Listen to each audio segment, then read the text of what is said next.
We'll give it another minute or so to give all the attendees an opportunity to join in, and we'll kick off this webinar this morning. Thank you for your patience, everybody.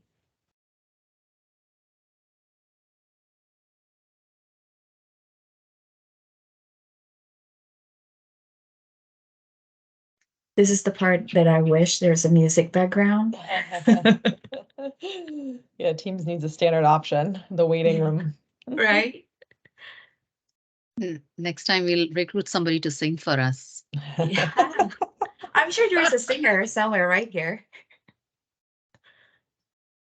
All right, should we kick it off? Yeah.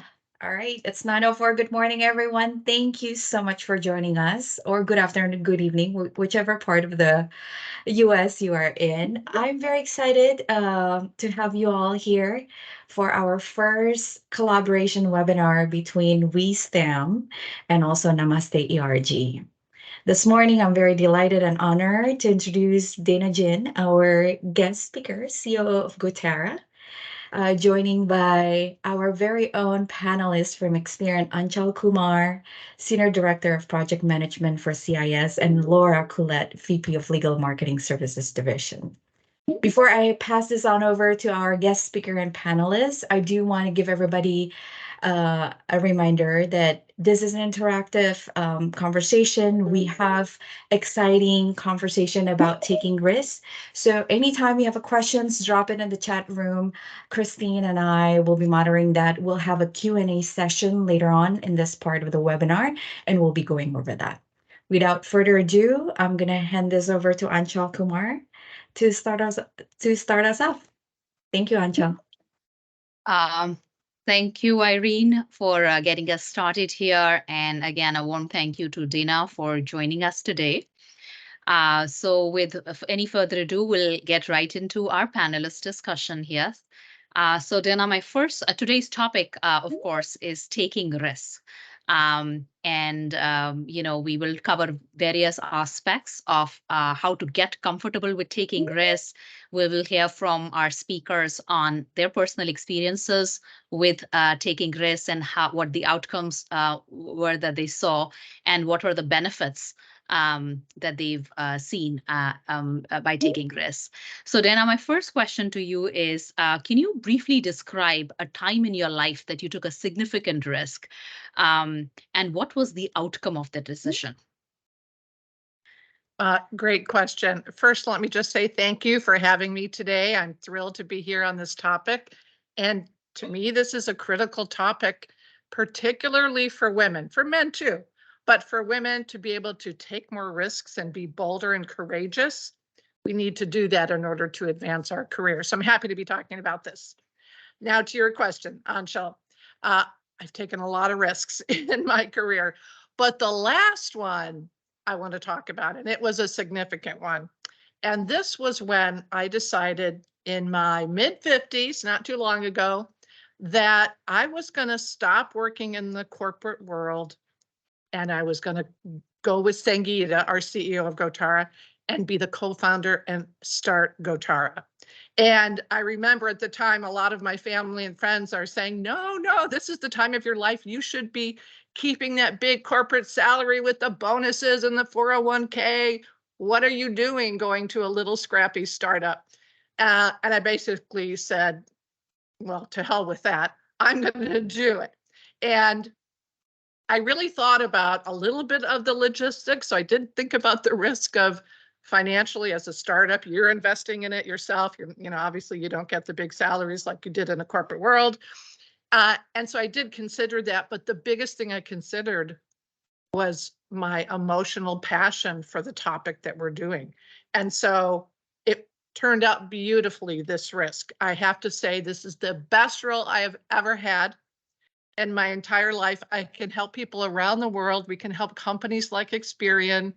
And our purpose is really high level. For me, it's very personal. We want to close the gender gap in STEM at all levels in technical organizations and stop wasting technical talent. Women leave too often out of their careers, and we want to help women stay in the careers that they love. So big risk that I took. Looking back, I'm so glad I took that risk. And it was mostly about purpose and meaning that drove me to that decision. I hope that answers your question. Yeah, I have a follow-up question for you, which is what gave you the confidence, right, to do it, to give that up and kind of move in a direction you hadn't been? Like what intrinsically made you say it's going to be okay? Well, Sangeeta and I have been friends and colleagues for a long time, and I trust her, and she's a wonderful leader. That was a big part of it. But I also knew the way she was describing her vision and then me with my vision coming together, I knew from all of my experience, I could draw on everything I had ever done to help this out. So I've done project management work, product management work. I've coached many, many people. I've led innovation and strategy for consulting firms. And I'm using all of that now. And so I was really confident in my own value. I had to learn a lot at the beginning and it was pretty scrappy, but I had the confidence that I could figure it out. Yep, I think that's right. Awesome. So thank you for sharing that, Dana. And I think a little bit later, we're going to also ask you more about, what strategies you use to overcome the inherent fear of taking risks. For now, Yes. though, Laura, I'd like to ask you the same question as well. Yeah. Any time in your life you took a significant risk and how did it pan out for you? Yeah. Yeah, it's a great question. And actually, I'll kind of go a similar direction in terms of I made a career change, but it was very early in my career. Actually, I've made several career changes throughout my career so far. But the first shift that I made actually was I was an account manager and I was, selling and upselling products and I ran out of product to sell. And I was looking over at the product team and I was kind of like, what are those guys doing? What are those ladies doing over there? And I started to get to know them a little bit more. And they had a role open. And so I'm coming from a non-technical background. I was a psychology major. I always kind of had an affinity for, building things, but really hadn't had any experience. I was very early in my career. And I did, a lot of research, kind of like what exactly is product management? Talking to people, just kind of, I think I looked at like the statistics on, career expectations, trajectory for growth in the field. And I kind of got my bearings as to, what that meant. And then I went and talked to the hiring manager and I was like, look, I know the company really well. I know what customers want. I don't have technical skills, but will you essentially take a chance on me? And it was a tough conversation for me to have at that point. I really didn't have a lot of experience to know that I could do it. But I think, similar to Dana, it was just knowing that I was willing to work hard to learn the gap that I had. And I knew I had the time to do it as well if I wanted to focus myself. And so, yeah, so I made the transition and I kind of promised myself a year, I'd give it a year and decide if it was, a good fit for me. And, I ended up, staying in the role or, in product management roles for about 7 years before I transitioned to go to be an attorney, which is a whole nother career transition. But yeah, that was a big one, moving from a non-technical to a technical role and, not having any experience, but yet knowing that I had, some really core assets and then committing to myself that year of learning to make it happen. And I, just very, very happy that I did it. And it kind of changed my entire outlook on what was possible in a career from where I had been, just 2 years out of school. Awesome. All right, so I think it's my turn to ask a question to you all. I'm going to shift a little bit for everyone. I'm in a room with lots of skylights and the sun keeps tracking me down. So I'm just going to shift a little bit here and hopefully that's better. You can see me a little bit better. Yes, it looks like you can actually see us. You're not blinded by the sun. Yes. So a follow on to this question, right? So many people are afraid of failure. Failure is obviously scary. It's something that people, you don't want to do it. You don't want to fail. But it's also, a natural part of life. So, I'll ask Dana you first. How do you overcome the fear of failure when you're considering taking a risk, right? When you're evaluating that and deciding, fear aside, I'm moving forward. Yeah, yeah. This is such a great question. And I coach a lot of people around the world, and everybody, like you said, Laura, everybody to some degree has fear or some level of an anxiety when you're stepping into something new, when you're going outside your comfort zone. It's just a normal, natural thing. And I do remember early in my career, just to be super transparent with everyone, I was always afraid of speaking up because I didn't want to look stupid. That was kind of the root cause as I, was thinking about things. Why aren't I speaking up more? I know what I'm talking about. How come? And it was fear of looking stupid, fear of people thinking, oh, she's not as smart as we thought she was. Oh, she's really not fit for this role that she, so all of those fears. I remember feeling a lot of those early, even into mid-career. And I'm sure a lot of people in the audience have that as well. At some point, you kind of feel that way. And so I figured out a way to overcome that. And I've got kind of 3 points, and I actually have a few notes so I don't forget anything here.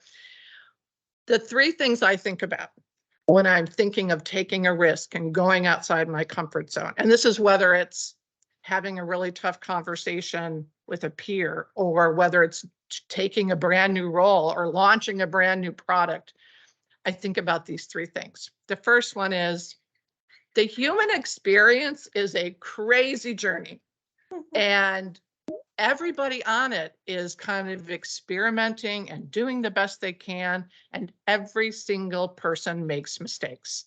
And so I remind myself sometimes, it's like, oh, I just read in the paper the CEO of this really big company made a really big mistake.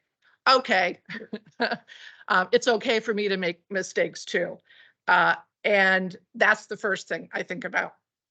The second thing I think about is reminding myself and staying grounded in my own value, and to be courageous based on that. And let me just give you one example story from several years ago, many years ago.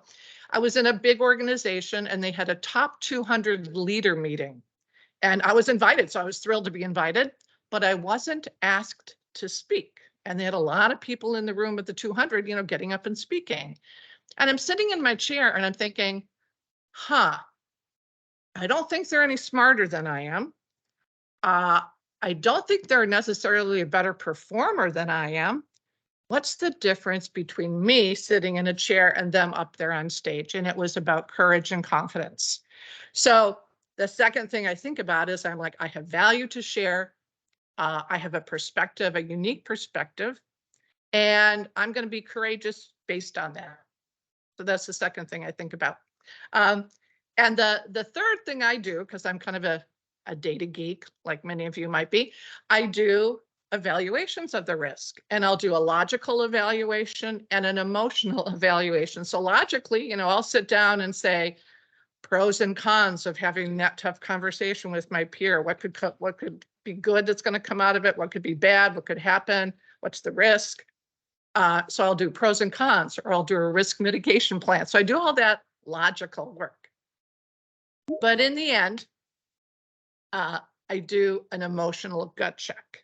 And this is so important. And just a sideline for a moment. As women, sometimes we're told, you're too emotional. Don't get so emotional. Neuroscientists have said many times, as human beings, we are emotional first and logical thinkers second. It's the way our brains work.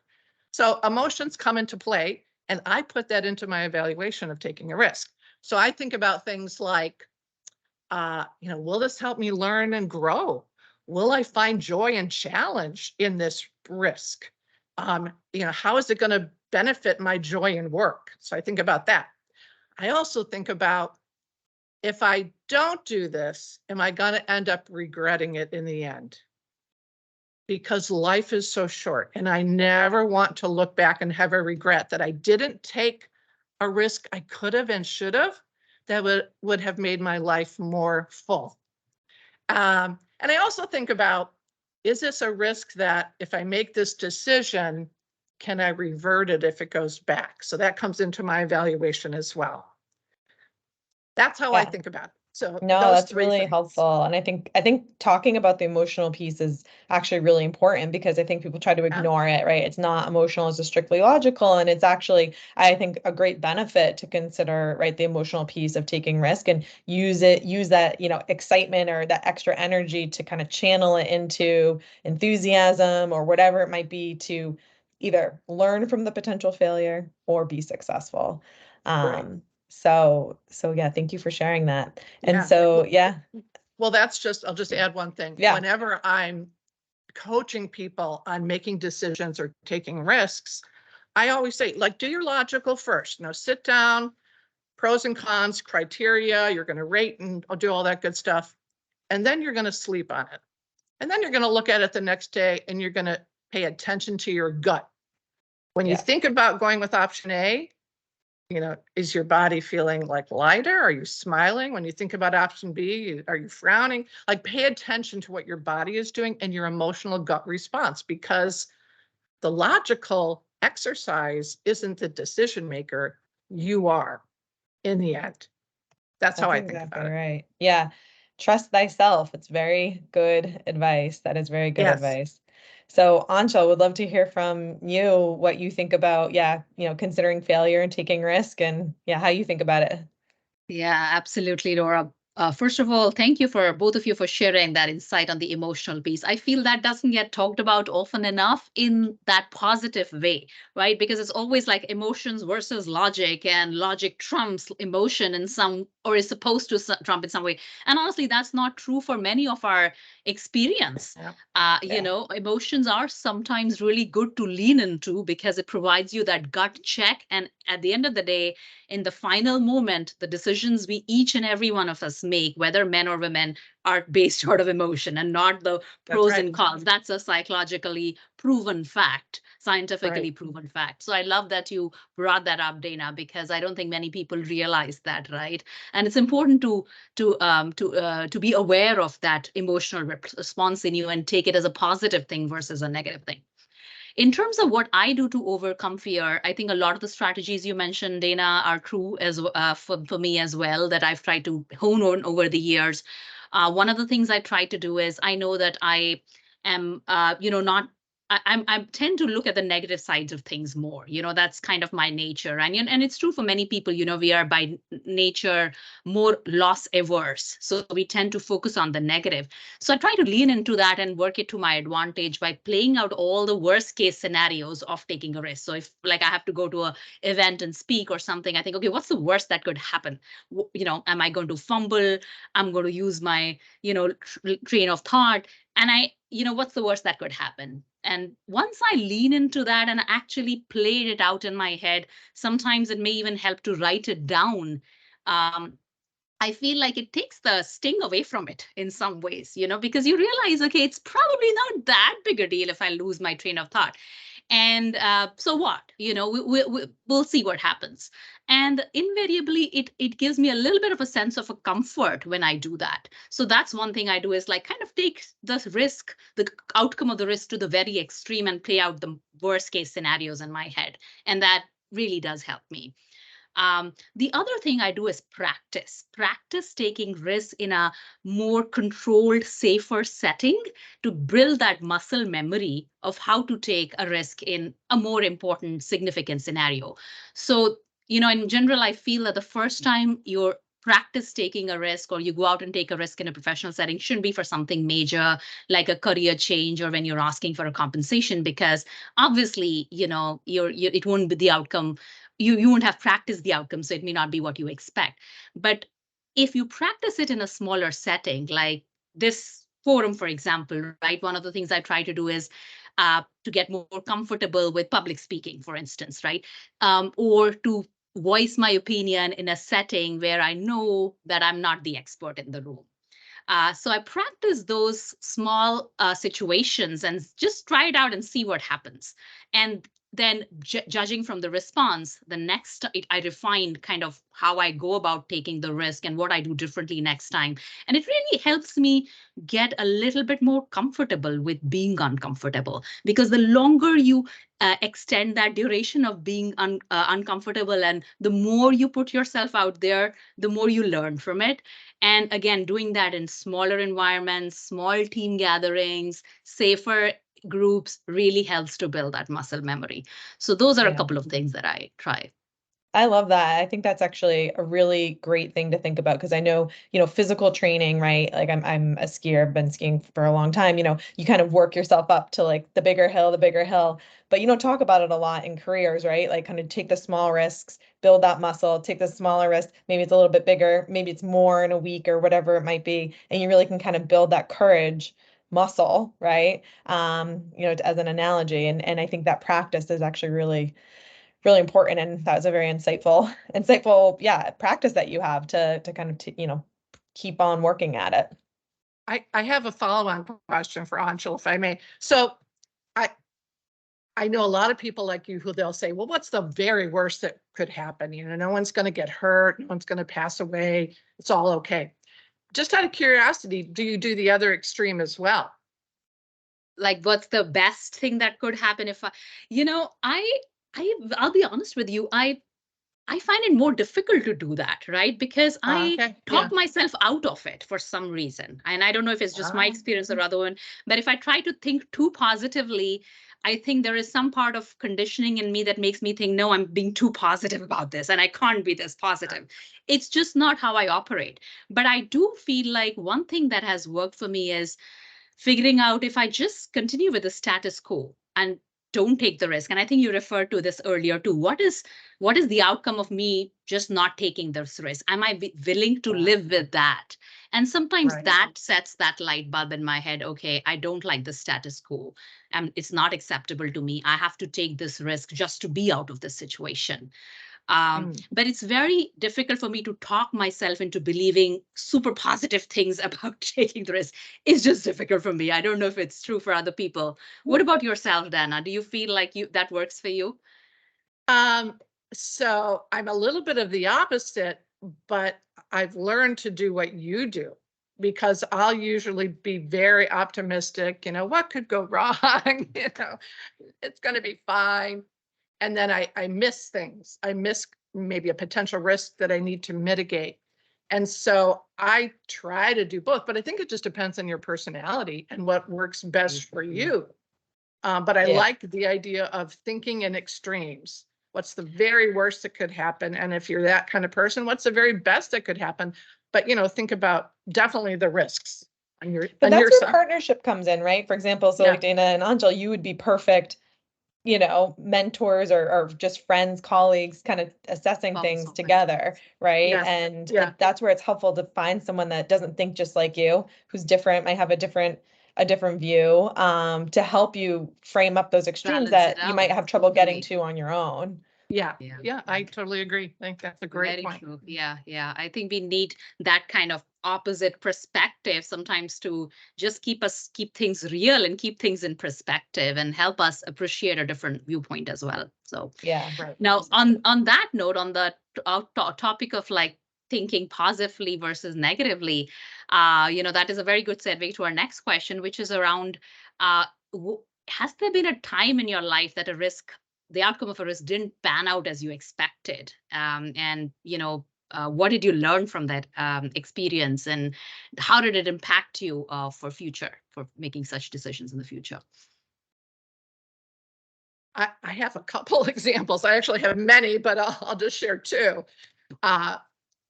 One was very interesting to me. I learned a lot from this. I was working at a consulting company. The team of consultants, we had a leader on the team. We were at one of our clients' locations with the vice president of technology and his team. And my team leader of the consulting group was doing a presentation for them, and it wasn't going really well. During the break, my team leader called me aside and said, Dana, I want you to stand up and I want you to talk about what you know about this and your perspective about this. And I thought, okay, my team leader's telling me to do this. I know the subject. Sure. And it went horribly wrong. So I got up and I was talking about this, and I could see the VP getting really angry just after a few seconds of me talking. And I didn't quite know what to do. I was quite young at the time. I might have been early 30s. And I'm like, oh no, this is not going well. And so I finished my thing. He and I kind of had this little debate in front of his team, which was not good. And then I sat down and he went on a rant. He was not happy with what my team leader said and what I said, and we were no longer at that client. And looking back, I thought, man, my team leader really threw me under the bus. But he had good intent. He thought I could recover what he was presenting that wasn't going well, but it just went horribly. He apologized profusely to me afterwards. But my lesson of that one was, if I'm going to take a risk, I'm not going to do it just because someone else tells me to do it. And I'm following orders to take that risk. I'm not going to do that anymore. That was my lesson learned from that one. And I have one more example, if I may. Yes, please. This was pretty early in my career. I was working in petrochemical. I was an engineering manager, late 20s. I always loved university, so I also went back part-time getting an MBA while I was working full-time. And when I was getting my MBA, I met some professors and a couple of people who really influenced me. And they had me go to this seminar. And at the time, none of you may know this guy, Dr. W. Edwards Deming. He was doing 4-day seminars. This was about 30 years ago. And they said, you got to go to this guy's seminar. So I went to the seminar and I'm sitting in my seat listening and thinking, oh my gosh, he's talking about a completely different way of leading people than what was happening in my petrochemical company that was very command and control and patriarchal. And I thought, this is what I need to be doing. I quit my job. I had my MBA, but I quit my job immediately and I started my own consulting practice. And I was working with a couple of the professors that I had met at the University of Chicago. And I actually got to work with Dr. Deming a little bit as he worked in Detroit with the automotive manufacturers. And so I look back to that, and that was a huge risk. Like, my career trajectory completely got cut off and I started my own thing.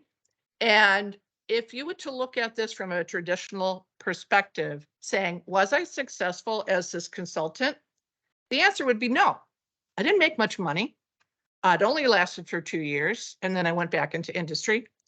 But what I learned and how much I grew during that experience, to me, made it a huge success.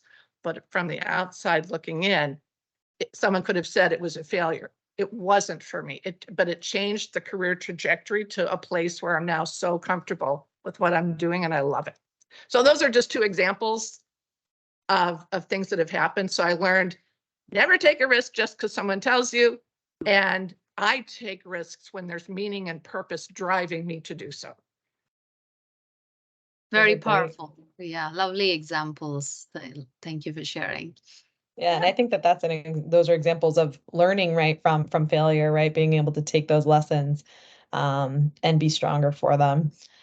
Yeah. So another question for you, which is innovation, right, that is required in the business world is almost always, right, involves taking risks. That's sort of the nature of innovation.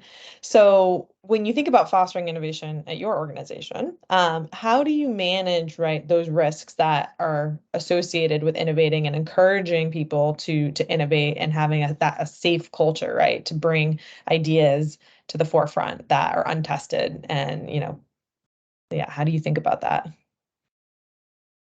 I'm going to shift one more time. The sun. I just can't get away from the sun. I just can't do it. So this is a great question. I've done a lot of innovation work and I love this kind of work. At Gotara, what we do is we think about innovation not just as a new idea or a new concept or a new product or a new feature. It has to be coupled with an unmet customer or market need. And unless you have those two things, it's not innovation. So for us, to minimize the risk, we focused on both parts.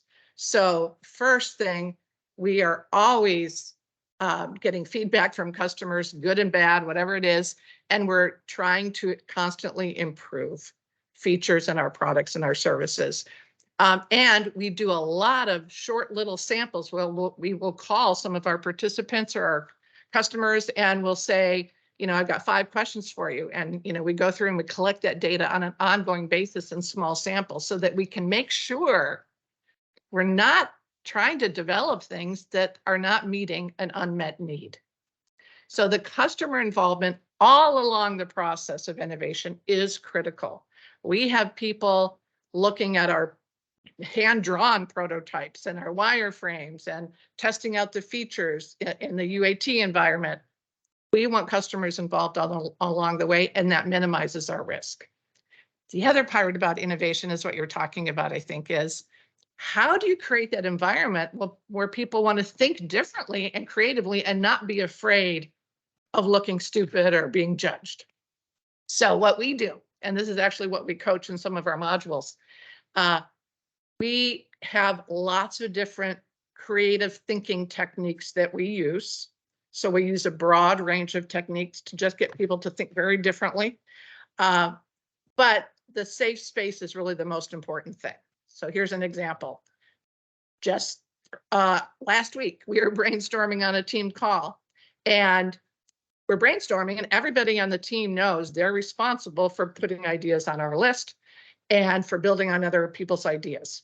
And so whatever someone says, it goes on the list. So one of our team members said, well, if we really did that, this would happen. And it was some crazy morbid thought, but it was scribed and someone actually built on that idea. So what we do is we expect everyone to participate. We'll call on people if we don't hear ideas from them. It's like, okay, Braden, what are your ideas on this?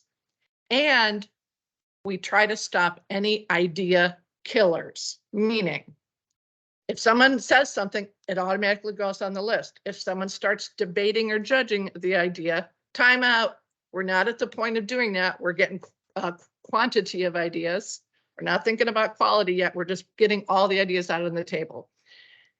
And then sometimes if you need the team to think a little more creatively, you as the leader have to be the one to throw something out there that you're thinking about that may seem crazy. You put it on the list so that people see, oh, there's freedom to do this. So those are just a couple of ways we minimize the risk of innovation. I'd love to hear what you guys are doing at Experian for this. I'll let Aanchal answer that. But I do want to say, I think that process, right, having a process where you actually are calling on people who either aren't participating is really helpful, because those tend to be people who might have great ideas, but a little bit shy. So you're not, Right. So you're kind of like controlling for those that are willing to raise their hands. And then having the process where everything is a good idea and then you narrow it down is great. And I think that there's a lot of, there's a lot to learn, right, from that. So Aanchal, I mean, I'm not sure if you have thoughts on how innovation is fostered at Experian, but love to hear it. I'd love to share a couple of things that I've observed in my time here, and also some things that I've tried to promote myself. And I think innovation can come in many forms. There's process innovation, there's technology innovation, and having been a part of the technology product development division for the last 2 years, I've definitely seen there's a very strong focus in terms of putting investments out there, having that kind of dry powder that allows you to take risks for products, even, to get them to have the minimal viable product out there, to test it out in the market, see how it performs. So there's definitely, from top down at the leadership level, there's an appetite of understanding that in order to truly see technology innovation, you have to put your money out there to, to give the people the freedom to kind of invest in technology. The other place, and this is kind of closer to me because I'm in program management, so is the process innovation piece, right? And this kind of goes closer to what Laura, you said, and what Dana, you said about giving people the freedom to think and express themselves. I think what you mentioned about letting ideas flow freely without the fear of being judged, because Right. That is so important, especially for the innovation piece in the beginning stages. To, whether it is asking questions in a forum like this, whether it's challenging your leader or allowing yourself as a leader to be challenged. I think all those things are really important. So we've done webinars, one as recently as 2 months back for a hackathon where we, had a panel on speaking up, having your voice being heard. So there's a lot of emphasis, I think, from a process perspective also to encourage to put diverse voices on the table without fear of being judged. And I think that definitely helps with the process innovation piece. Yeah, I'll add just a couple of things. I love what you're saying, and it sounds like Experian has created that safe space. We have a list of idea killers that we always look at. And so if anyone does one of those, it's like, ring the bell, raise your hand. So judging an idea, saying something like, well, we tried that 2 years ago, that's never going to work. That's not going to work in our industry. Any kinds of those phrases, those idea killers, we actually have a list. And so everyone calls each other on it. If someone says something, I was just judging, sorry. I really like that idea. And why? Because a lot of the times it's not conscious when we do that. Right. I mean, I know myself, I tend to be sometimes in my mind be thinking, okay, this is not really going to work, even though I don't say it. And, this can happen subconsciously. So to have a list or a guide to go by, and you kind of keep yourself in check to make sure you're not being the idea killer. I really like that. All right, I know we are about 40 minutes past the hour, and we do want to keep some time for Q&A with our audience. So let's take a couple of minutes each to just, impart any final words of wisdom or advice before we get into the Q&A. Dana, starting with you, what advice would you give our audience here today on what they can be doing to get more comfortable with taking risks in their personal or professional lives? I'm going to repeat a few things that both of us have said already. I love that you said about the practice, and that's on my list of advice that I would give. I was talking to someone early this morning, and they had never had a tough conversation with their manager, and they really needed to. I said, okay, make a goal for yourself. In the next week, you're going to have one part of that conversation. And so I think small little baby steps with practice, it is a muscle. You'll get more and more comfortable with the risk taking as you do it, and you'll be better at evaluating. And then the other three things I'll just repeat again, because I think they are really important. For me, life is an experiment. We're all human beings. You want to take risks. You want to live life to the fullest and not regret not taking a risk that you really could have and should have. And then I want to remind everybody about this idea of staying grounded in your own value. Every single person I know on this call, because you're here and because you're at Experian, you are capable, you are extremely smart, and you have a unique perspective no one else has in the world. And so when you're in meetings, for example, you're there for a reason. Take that risk to speak up. Take a little small baby steps, but be grounded in the fact that you have value and a unique perspective. And I think that helps you when you take risks. And then just going back to that logic and emotional evaluation. And I'm so glad the psychologists have said it. Aanchal, you said this. Psychologists have shown this. I think you said it, maybe Laura did. But the neuroscientists too. I mean, all the scientists are saying we are emotional beings first. And yes, you don't want to go out there being, crazy, but you got to attend to emotions. It's just part of being a human being. And don't shy away from that as you're assessing risks. That's my advice. You put it so well, so summarized everything so beautifully, Dana, from what we discussed today. I don't have too much to add to it, but there is one thing that I will say, and which goes into taking risks, but a little bit beyond that.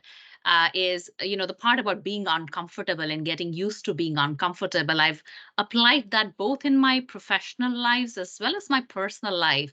And part of it, one technique or one way in which I apply that is really being vulnerable. exposing yourself to be vulnerable, to share your thoughts, your fears with my team, for instance, right, in a very open and transparent way. I think that helps me grow as a leader, and it also helps me to connect better with the team and the team to connect better with me. I think that's part of taking risk, because we don't always feel comfortable being that vulnerable in a professional space, especially. And so I had to kind of, work on that for a little bit. But I've seen nothing more powerful, no tool more powerful than that in terms of establishing connection. So that's one thing I wanted to share. I love that. Thank you for adding that. So important. Yeah. I'll just add one thing that echoes one of the points that Dana said, which is you have, right, everyone has more capacity to learn than maybe, you might recognize from taking a risk, but then also, and we have more time, right, than I think a lot of us give credit for. I hear a lot of, I don't have time to do it, I don't have time to do it. And it really is a prioritization of time. And one of the big career risks I took is I was in my active role in product management. That was a job that had a lot of hours associated with it, and I wanted to go to law school, and it was during the financial crisis of 2008, and I decided to go part-time, and everybody was like, there's no way, you won't be able to do it, you won't have time. And it was really hard, but I found the time, right? I saw my friends less for a few years. I missed some birthdays for a few years, but I made it through on the other side. And now I'm not saying that's for everybody, but if for 6 months you're going to have to give up your, Saturday morning play date or coffee dates or whatever it might be, you can make the time to do things that feel scary and really achieve that end goal. And I think, it's all possible. It's just prioritizing for a short period of time to kind of get over that hump that seems really scary at that moment. Love it. Yeah. Thank you for sharing that, Laura and Dana. Yeah. So we have now 15 minutes left, and would love to hear if our audience here, we have about 50 people on the call, have any questions.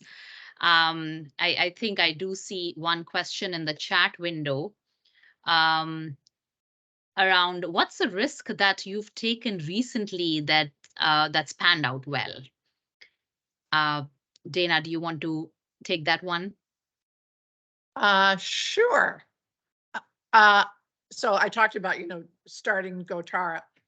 At Gotara, one of the things in a startup is you end up doing everything. You're the sales team, you're the operations team, and we have a team, but at the beginning we were all doing everything. And I was doing sales, and I talk about uncomfortable. I always thought that I couldn't do sales. I wasn't good at sales. I didn't want to do sales. I didn't really have any reason for thinking that. And I was put into that role many times. I was on the first time sales call. I was, doing demos, and it was scary, but I practiced and practiced and got feedback and practiced in front of colleagues before I'd go in front of the customer, and I did it. And right now, actually, I'm not bad at sales. We have a sales team now, but that was really uncomfortable for me. And it was those small practice steps and knowing I could figure it out. Like eventually, I may not be the greatest at that, but I could figure it out. So that was something that actually worked out well. Yeah, that's having courage and believing in yourself. Yeah. Laura, anything you'd like to share? Do you have any examples of where you, did I something mean, the most, recently? I'd say the most recent one is, so for those of you that don't know me, I came in as a general counsel of a tech company, and I was acquired by Experian about 2.5 years ago. And so that, after my 2 years, sort of that I expected to be here, I was like, I don't know, I kind of wasn't sure if I was like, I'm not a big company person, basically. It was my mindset. I'm gonna go back to a smaller company, I'll be another general counsel. But I have decided to stay at Experian and really invest. And it's was a risk because it's much, much different navigating such a large organization. But what I realized is, one, this is an area of growth for me. It's an opportunity for me to take a risk of not being as familiar with, such a wide and robust company. and learning how to manage within that, and providing advice to my various stakeholders across many business units, many different teams. Learning how to manage communications between, again, such a sprawling organization. So and I think a lot of it, has to do with, one, the folks that I know of Experian, that I really have found I can model, if I found models of here's someone that's really good at this. What are they doing right? What can I learn from that? And being able to kind of see a pathway forward. And couldn't be happier with my decision to be here. But yeah, it wasn't something that I immediately thought this would be a good fit. And then I sort of worked at it, practiced it, and then I was like, you know what, I'm gonna try. That's my most recent one. I mean, coming over, yeah, again, kind of through acquisition too, where things are just so different, you never know. But yeah, just practicing and finding people who do it well and trying to learn from those people the best I can. Awesome. One Thank thing you that's for coming sharing. up here among the three of us, I just want to point out, and because we haven't stated it explicitly, and that is we all have curiosity. So it's like, oh, I want to learn something new. And that curiosity can force you out of your comfort zone in a good way. Oh, that's really interesting. I want to go study a little bit more about law or whatever it is. I think curiosity is part of the equation. Absolutely. I think so too. Yeah. And well, understanding that you don't know it, that you don't necessarily know it all, or being open to realizing you don't know it all, right? Which is Yes. also uncomfortable to be like, I actually am Right. quite weak in this area. Right. Right. Great insights. And I just want to, let people know, for those of you may not know, Dana is actually runs a program for us here at Experian for women in leadership. She's we have had a partnership with Gotara, I think earlier with ECS last year, and that Yes. now is with CIS starting this year too. And some, we have a set of participants from CIS who are in that program. So this would be a great opportunity for people on this call to ask questions of Dana, because you're getting that insight free of cost and outside of that program. So, feel free to ask any questions. I'll go to the next question in the chat window around. It says Dana listed some questions she asked herself when faced with a possible risk. Laura, Aanchal, and Dana, what are some of the other questions you all try to ask yourself when calculating if a risk is worth taking? I can take a stab at it first. So Okay. there's a couple of things that I do. One that I already spoke about is what are the risks of settling in, right? If I don't take the risk and I just keep the status quo, then how is it going to impact me? And am I truly going to get joy out of that decision? And that has been, really kind of given me that clarity of thought that I don't get if I'm just thinking about taking the risk. So if I think about not taking the risk and the consequences, I tend to get a clearer and better picture of whether I'm going to be truly happy or not. So that typically gives me that little bit of a nudge or a push to go ahead and take the risk. So that's a question I ask myself. The second thing I do is, and it's not exactly, I guess, a question that I ask myself, but I talk to a mentor. I talk to a couple of close mentors that I have internally, and I run it by them to see if I'm thinking through this holistically, right? And sometimes they ask me questions. So sometimes you can't always come up with the right questions you need to ask. So you need somebody else to ask you those questions. And I just say, hey, this is what I'm struggling with. This is how it's making me feel. This is what my experience is. What do you think about it? And then, of course, they don't know everything about the situation. So they would ask me questions that would point me in the right direction to think about, am I thinking about this completely or not? And very often it's conversations with those mentors. And the best kind of mentors are the ones that lead you into coming to your own decision. It's like having a good therapist. They don't tell you what to do. They just ask you the questions that make you come to the conclusion of what you need to do. So I guess, instead of asking myself more questions, I just have somebody else ask me questions about my decision or the whether I should be making a decision. So those are some things that I do. Yeah, I think that's really wise.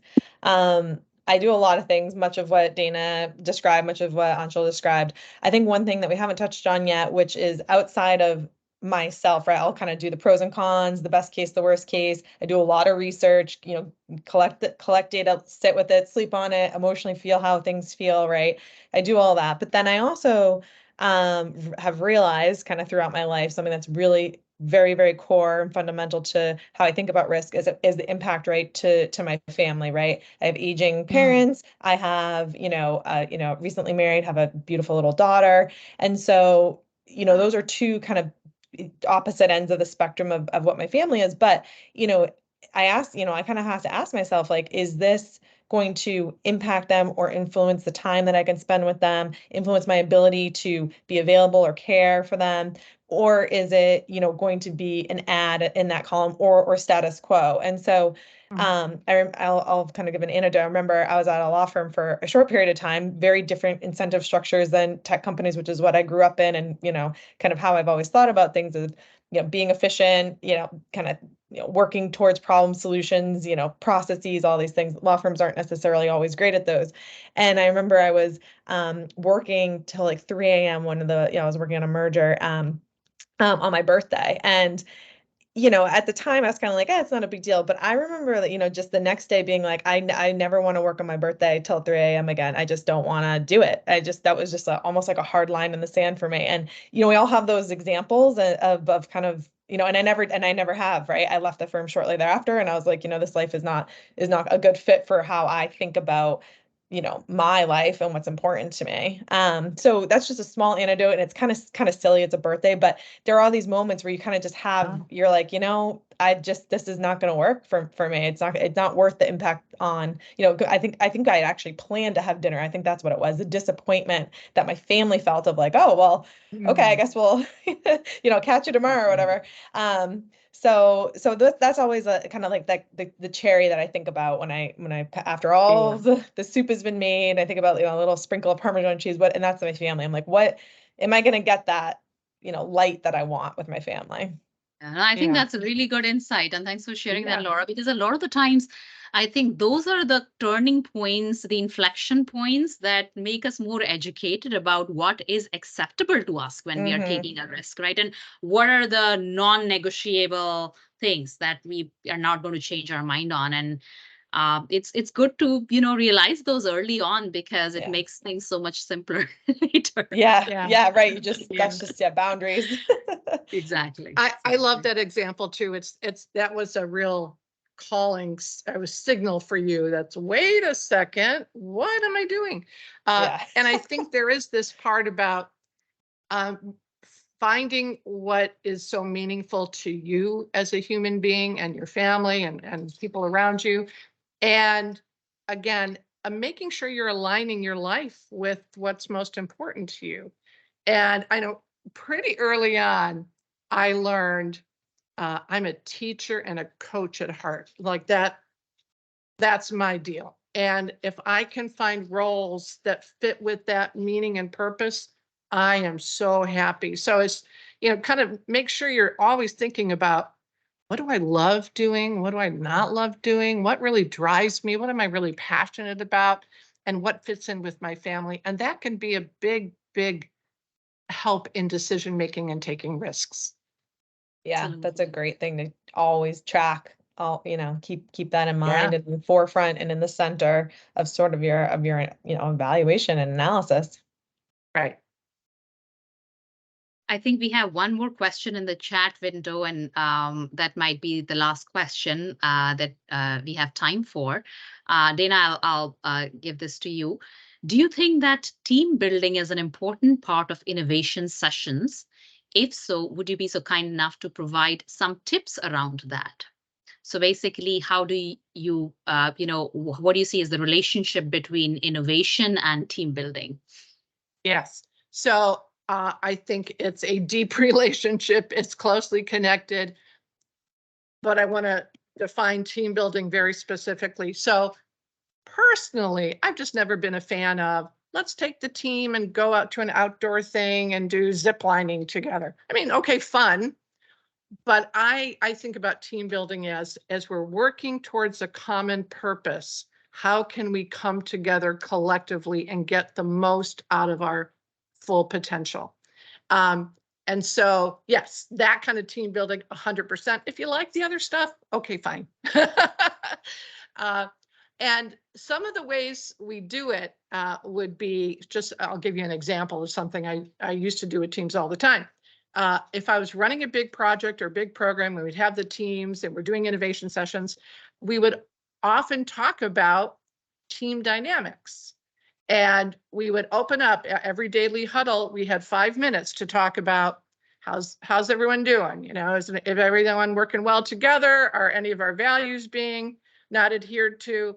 And we ended up getting into conversations where people would say things like, you know, Dana, when you said this, here's how I took it. And it really didn't help me that day. I really didn't feel good after you said that. And so we actually got into that kind of connection. And yes, we'd go out, and I love a good pub. Yes, we'd go out to the pub afterwards and have a beer or two, and do the social stuff too, and care about each other as humans. But a lot of it is you have to bake it in to the daily work and make sure that you're connecting and making sure everyone is contributing and respecting each other and building on each other's ideas.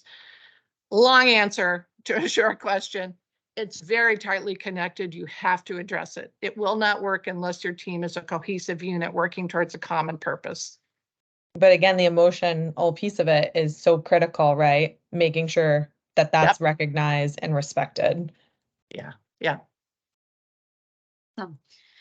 So I think we're just about 1 minute to close to wrap up. I give it to Irene to wrap it up shortly. But before I do that, Dana, thank you so much for joining us today, sharing all the insights with us. It was a very wonderful session. I learned a lot from it myself. Me too. Thank you for being with us. Yeah, thank you so much. Really great. Thank you for having me. I loved the conversation and I learned something too. So thank you. Absolutely. Thank you, ladies, and thank you to all of you for joining us today for this insightful webinar on taking risks. We hope that you found the discussion valuable. Before we wrap up, let me just quickly recap some key takeaways that I personally thought, taking interest in me. The first one's letting people express their freedom and then express their idea. I think we don't do that enough, creating that safe space to have their voice be heard. I think that's one of the key takeaways that I heard today. And then also practice, right? Building that muscle memories. I think thinking it is one thing, but actually doing it and practicing it, it's another thing. And then also recognizing that every human being makes mistake, and that's okay. It's normal. And the last one, Laura, the one that really stuck with me is prioritization of the time. Again, going back to, okay, I'm inspired from this conversation. I know the trajectory that I want to be in, but I'm never putting the work, the practice, and the time into it. So I think those are the key takeaways that I took from this conversation today. And once again, we would like to extend our gratitude to our wonderful speaker, Dana Ginn. Thank you for joining us. And our panelists, Laura, Aanchal, thank you for sharing your experience, your expertise, and your journey with us. Remember that today's webinar has been recorded, or we'll have a recording of it, and you'll be able to access it through Iris, through Women in Experience and Namaste ERGs. So thank you everyone for being a part of today's webinar. Have a wonderful day, and we'll see you on the next webinar. Take care, everybody. Thank you all. Thank you. Bye.